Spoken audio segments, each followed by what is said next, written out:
I found these beautiful chairs on the curb for free and loaded them into my car for my next project. First, I removed the seat cushions and gave them both a good clean. Then, using a sanding block, I lightly sanded all the surfaces just enough to remove the glossy finish. Next, I placed the chairs side by side with a 12-inch gap. I cut a couple of 2x4s, made pocket holes on either ends, and connected the two chairs together. Then I measured the total length of the seating area and cut 3/4 inch thick pine boards to size. I needed 3 1x6 boards for this seat. I rounded the edges and sanded it smooth with 120 grit sandpaper. After wiping off the dust, I stained the wood with an outdoor grade stain in walnut shade. Next, I sprayed an even coat of white primer on the chairs. Once the primer dried, I applied multiple coats of this light beige paint that's good for both indoor and outdoor use.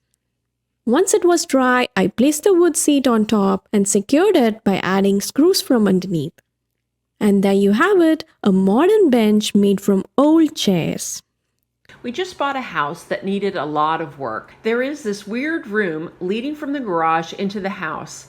It had a closet that I knew we wouldn't use, so I decided to make it into a usable space. So I removed the bifold doors and removed all the hardware on the doors. After measuring the length and width of the closet, I transferred those measurements onto the doors and cut them to size. I had to cut both ends of the doors because the way the panels were laid out on the door, I didn't want to cut a panel in half. The width of the doors were wider than my cutting range on my saw, so I just had to flip them over to continue my cut. I cut both bifold doors this way. The doors are hollow core, so I needed to make sure they were strong enough to sit on. I took the ends of the doors that I had cut off and removed the front and the back panels, so I ended up with just a solid piece of wood on the end. The panels were easy to remove with a chisel and a hammer. I placed the end into the door and nailed it into place. Then I filled the gaps with wood filler for a cleaner look. After all the gaps and the wood filler had dried, I sanded everything smooth, including the door. Next, I primed and painted the door white. It took 1 coat of primer and 2 coats of interior paint.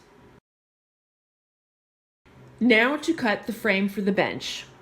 I used 2x4s cut to size. I cut 6 14-inch pieces for the sides, 4 59-inch pieces for the top and bottom, and 6 13.5-inch pieces for the cross pieces. I used a Craig jig to drill the holes into the ends for a stronger joint. If you don't have a Craig jig, you could just screw them together at an angle, but they won't be near as strong. After I cut all the pieces, I laid the bottom of the bench out onto the bottom of the closet and screwed the pieces into place. Then the side or vertical pieces were next, which I screwed into the bottom of the frame. The top of the bench was built just like the bottom and assembled outside the closet. Once it was together, I placed it on the vertical pieces and screwed them into place. Now I had a nice solid frame. With the bifold doors cut to size, I used one for the front of the bench, sliding it into place. I had to use a rubber mallet because it was a little tight. I laid the other door on top, making sure it was nice and square. The doors were not as wide as the closet, so I measured the distance between the wall and the door and cut a 1x4 to size. I also cut thin pieces for each edge of the door of the bench. This was to ensure that when you lifted the bench lid up, you wouldn't scrape the sides of the wall. I painted those boards to match, laying the door and the 1x4 into place. I screwed the 1x4 into the frame. I filled the holes with wood putty, and then I screwed on the hinge. The bench was complete. After a fresh coat of paint on the walls, a new shelf, and some antique finds, the room was now functional space that we use every day. The extra storage we now have is great for all of our beach gear and outdoor items.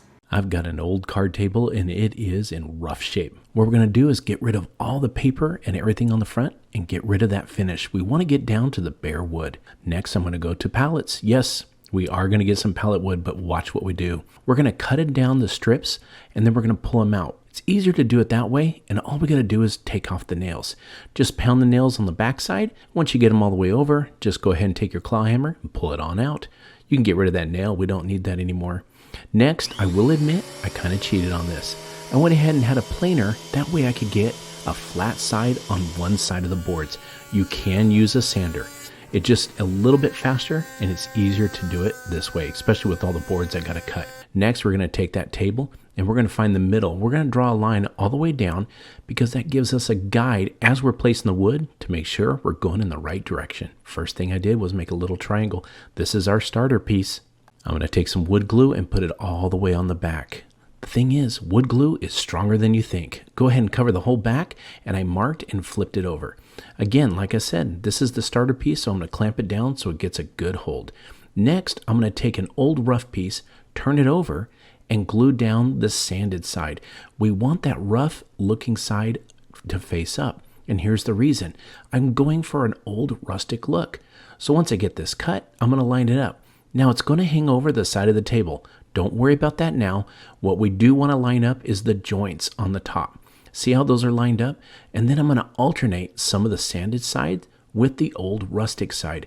And we're going with different size pieces of wood. If you notice, this one's a little smaller, but it's really nice. It's got some gray in it, so I like that look. We're going to keep alternating all the way down the table and putting on pieces as we go. Once we get to the very end, we're going to put that last piece on and cover the corner. Next, we're going to take our saw and square up the sides. I used a guide to go ahead and use it on my saw. I want square sides all the way down. Once those sides are squared up, I'm going to put some trim pieces on. I use new wood for this instead of the old rustic stuff just to give it a nice look. I'm going to brad nail those in and glue them and give it a nice trim on the sides. These are about 3.5 inches wide. Once it's all glued up and dried, I'm going to use some clear polyurethane. Now, I went with a semi-gloss on this, but you can go with just a satin if you want. It looks a little messy, but trust me, you can't go wrong with polyurethane. Just put it on 4 coats. Once we get it all set up, look at this beautiful table. And the great thing is, not only is it beautiful, but it still folds up. That way I can fold it away and bring it out when guests arrive. It can be an extra place setting or a dessert table. I think it turned out absolutely amazing. And the great thing about it is I took old pallets that were free, an old table that was free, and just a labor of love to turn it into this beautiful work of art. I hope you like this new upcycle pallet table as much as I do. Thank you for watching Home Talk, and we'll catch you next time.